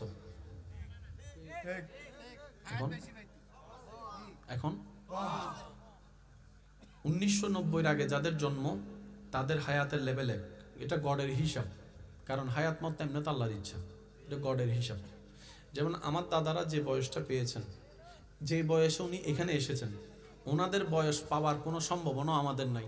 আর যদি পেয়েও যায়, বিশ্বাস করেন ঘর থেকে জীবনও বাড়িতাম না। কথা বলেন আরে ভাইয়া, ওনাদের বয়সে জীবনও ঘর থেকে বের হওয়ার সাহস করতাম না, কিন্তু ওনারা মাহফিলে বসে আছেন। যদি আমার ভুল না হয় ওনাদের জন্মসালটা 80 আগে। গডের একটা হিসাব থাকে। আল্লাহু আকবার। আল্লাহ ইসলামটাকে, দুনিয়াটাকে এমন ভাবে সাজিয়েছেন, বিশ্বাস করেন ভাইয়া, লিগ্যালি ভাবে কেউ ইসলামের দিকে আঙ্গুল তোলার কোনো সুযোগই নেই। সুবহানাল্লাহ, আমি শুনি নাই। যাদের গুনাহ বেশি আমার মতো, তারা একবার বলেন সুবহানাল্লাহ। সুবহানাল্লাহ বললে গুনাহ হয় না সওয়াব হয়? আমাদের জান্নাতে যেতে কি গুনাহ লাগবে না সওয়াব লাগবে? আমাদের জীবনে কি বর্তমানে সওয়াব বেশি না গুনাহ বেশি? এই গুনাহ কমাতে সওয়াব বাড়াতে আমাদের আল্লাহর জিকির করার দরকার আছে না নাই? তো যারা আমার মতো গুনাহগার আছেন, তারা নিজের নেকির পাল্লা ভারী করার জন্য সুবহানাল্লাহ বলার চেষ্টা করবেন। আর যারা জান্নাতি হয়ে গেছেন, না কইলেও চলবো, আপনারা তো হয়ে গেছেনই, যাবার সময় আমগরে লয়ে যাবেন। কি কথা কি কোনো ভুল বলছি নাকি? আপনারা জান্নাতি হয়ে গেছেন, সেজন্য আর সওয়াবেরও দরকার কি? আল্লাহ আমাদের সবাইকে একবার সোনার মদিনা বাইতুল্লাহ শরীফ দেখার তৌফিক দান করুন। রবের প্রেমিক, নবীর প্রেমিক হয়ে কবরে যাওয়ার তৌফিক দান করুন। এবার ইমানদার ভাইয়ের, আমি পয়েন্টগুলো দিচ্ছি, আপনারা শুধু মিলাবেন, মিললে নিবেন, না মিললে আমার দরকার। শরীরের মধ্যে কত পার্সেন্ট পানি? 70-75% পানি। ডাক্তারের কাছে গেলে ডাক্তার কয় পানি খা, ভাত বন্ধ, পানি খা, রুটি বন্ধ, পানি খা, চিনি বন্ধ, পানি খা, ফাস্টফুড বন্ধ, পানি খা, বার্গার বন্ধ, পানি খা, স্যান্ডউইচ বন্ধ। সুবহানাল্লাহ কইতেন না রে বাবা? কে বলে? জোরে বলেন। এবার এই দেহ বানিয়েছেন কে? আল্লাহ। যেখানে বিজ্ঞানের চোখে দেখা যায় 70% পানি এই দেহে, এই মানব দেহটা যে পৃথিবীতে আছে সেই পৃথিবীর অবস্থানও তাই, 70% পানি। সুবহানাল্লাহ। এই মাটিরও 70% পানি। পানির অবস্থান বেশি পৃথিবীতে, শরীরেও পানির অবস্থান বেশি। বলেন না সুবহানাল্লাহ। বুঝতে কষ্ট হচ্ছে না তো ভাইয়া? না। এবার আসেন, ধর্ম দিয়েছেন কে? আল্লাহ। কাদের জন্য? এবার আমাদের জীবন কয়টা দেখেন, আমি বলছি আপনারা দেখেন। এখন আছি কোথায়? দুনিয়াতে। আপনি আমি আসার আগে ছিলাম আম্মার, মাশাআল্লাহ একটু আম্মার পেটে আসার আগে আপনি আমি ছিলাম বাবার পিঠে। আরেকটু জোরে। বাবার পিঠে আসার আগে আপনি আমি আমরা ছিলাম রূহ জগতে। এবার আমি বলছি, আপনারা শুধু মিলাবেন। রূহ জগৎ থেকে বাবার পিঠ, বাবার পিঠ থেকে মার পেট। কয়টা স্টেশন? তিনটা স্টেশন আপনি আমি ফেলে এসেছি, এখন আছে দুনিয়ায়। যতদিন আল্লাহ চায় থাকবো, আল্লাহ যেদিন বলবে বের হয়ে যা দুনিয়া থেকে, আপনি আমি চলে যাব। যতদিন আল্লাহ চায় আপনি আমি কবরে থাকবো, এরপর আল্লাহ যখন বলবে আয়, আমরা চলে যাব। বলেন না? যতদিন আল্লাহ চায় ততদিন হাসরে থাকবো, আল্লাহর দয়া নিয়ে আমরা চলে যাব জান্নাতে। মোটা স্টেশন কয়টা ভাইয়া? আমি শুনি নাই। মোটা স্টেশন কয়টা? আসমান কয়টা? জমিন কয়টা? আমি শুনতে পাচ্ছি না সুবহানাল্লাহ। এমন ভাবে সুবহানাল্লাহ বলেন যেন শয়তানের গালে জুতার বাড়ি পড়ে। এবার অঙ্কটা একটু মিলাবেন। রূহ জগৎ, বাবার পিঠ, মায়ের পেট, এদিকে আছে কবর, এদিকে আছে হাসর, এদিকে আছে জান্নাত, মাঝখানে আছেন আপনি। তিনটা ফেলে এসেছেন, বাকি তিনটা স্টেশন সামনে আছে। এই স্টেশনের পরের স্টেশনের নামই হচ্ছে আলমে বারজাখ, কবর। তার মানে এই স্টেশন থেকে স্টেশনে কোনো দূরত্ব বেশি নাই। দুনিয়ার আলেমে বারজাখ আখিরাত কতটুকু? যে কোনো কবরের সামনে গিয়ে আপনি দাঁড়াবেন, কবরবাসীর দেহ আর আপনার পাটা খেয়াল করবেন, দেখবেন 3 হাত উপরে দুনিয়া, 3 হাত নিচে আখিরাত। শুনতে পাচ্ছি না আমি? শুনতে পাচ্ছি। 3টা হাত উপরে দুনিয়া, রং রং রং ঢং ঢং স্টাইল, 3টা হাত নিচে নীরবতা, নিস্তব্ধতা, একাকিত্ব, একাকিত্ব, একাকিত্ব। দুনিয়ার ক্যালেন্ডারে 50,000 বছর যখন পার হয়, কবরবাসীর তখন মনে হয় মাত্র একটা দিন পার হয়েছে, একটা দিন পার হয়েছে। আপনার আমার যখন বছরের পর বছর চলে যায়, আপনি আমি যখন হ্যাপি নিউ ইয়ার করার জন্য ব্যস্ত থাকি, তখন কবরবাসী সেখান থেকে মাত্র হিসাব করে হয়তো 3-4টা সেকেন্ড পার হয়েছে। দুনিয়াতে যারা থাকে মাটির উপরে, তারা রবের দরবারে নামাজের সিজদা না দেওয়ার জন্য হাজার কারণ খুঁজতে থাকে। অনেকে তো এমনও বলে, কেউ ডাকলে, ভাইয়া যাওয়ার ইচ্ছা ছিল, পারবো না যেতে, আমার প্যান্টটা নষ্ট হয়ে গিয়েছে, নষ্ট হয়ে গিয়েছে। এরপরও যদি কেউ বলে যে যা তোকে আমি প্যান্টটা পাল্টা একটা লুঙ্গির ব্যবস্থা করে দিলাম, তারপরও আয়, তখন সে বলে যে ভাইয়া আসলে আমি গোসলটা তো করি নাই, গোসলটা না করে কেমনে রবের দরবারে যাই। এরপরও যদি বলে যে গোসলের ব্যবস্থা করে দিব তোকে, আয় আমার ওয়াশরুমে তুই গোসল কর, তখন সে বলবে আর শীত একটু বেশি তো ভাইয়া, পানিটা সহ্য করতে পারবো না, ঠান্ডা পানি গোসল করতে কষ্ট হবে। যদি বলা হয় গরম পানি দিয়ে দেবো, তখন সে বলে যে ভাই বেশারার মতো লাগেই আসস বারবার, এত করে আগার ইঙ্গিতে বলছি নামাজ পড়বো না, তুই কি বুঝতে পারছিস না? মাটির উপরে যারা থাকে তারা সিজদা না দেওয়ার হাজার কারণ খুঁজতে থাকে, আর যারা মাটির নিচে আছে, কল্পনার চোখটা বন্ধ করে দেখেন, প্রত্যেকটা ব্যক্তি মাটির নিচে যারা আছে, তারা রবের দরবারে একটা ফরিয়াদ করতে আছে, একটা অনুরোধ করতে আছে, একটা দরখাস্ত করতে আছে, মওলা গো একবার দয়া করো, একবার শুধু দুনিয়াতে পাঠাও, একবার শুধু দুনিয়াতে পাঠাও, একবার শুধু আরেকবার দুনিয়াতে পাঠাও, মওলা গো সমস্ত কাজ ফেলে দিব, নামাজের সিজদা দেওয়া বাদ দিব না, নামাজের সিজদা দেওয়া বাদ দিব না, নামাজের সিজদা দেওয়া বাদ দিব না। মাটির উপরে যারা, তারা সিজদা না দেওয়ার কারণ খুঁজে, মাটির নিচে যারা আছে তারা সিজদা দেওয়ার জন্য অনুরোধ করতে থাকে, আকুতি করতে থাকে, ফরিয়াদ করতে থাকে।